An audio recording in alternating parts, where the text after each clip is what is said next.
সুদীপা আর আদিত্যকে হসপিটালে বড়মা এভাবে ঘুমাতে দেখে বড়মা মনে মনে বলতে থাকে, ওরা হসপিটালে এভাবে একসাথে শুয়ে আছে।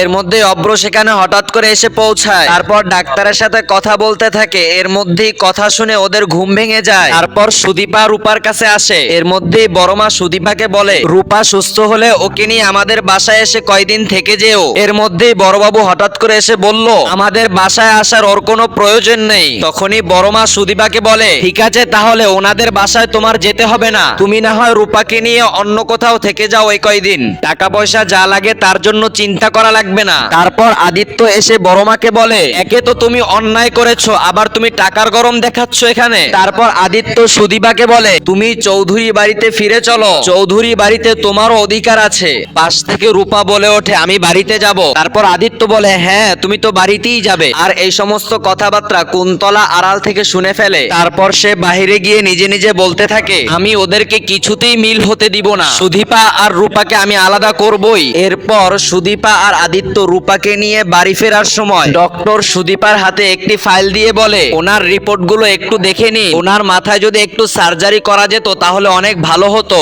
তাহলে ওনার সব পুরনো স্মৃতি আবার মনে পড়ে যাবে। অনেকদিন আগে তার একটি সার্জারি হয়েছিল, কিন্তু সেই সার্জারিটি ঠিকমতো হয়নি, তার মাথায় আমি একটি স্টিচের দাগ দেখতে পেয়েছি। এই বিষয়টি নিয়ে ডাক্তার আর সুদীপা কথাবার্তা বলতে থাকে। তারপর কি হয় সেটা জানতে এবং ফুল ভিডিওটি দেখতে ভিডিওতে একটি লাইক করে দিন এবং চ্যানেলটি সাবস্ক্রাইব করে দিন।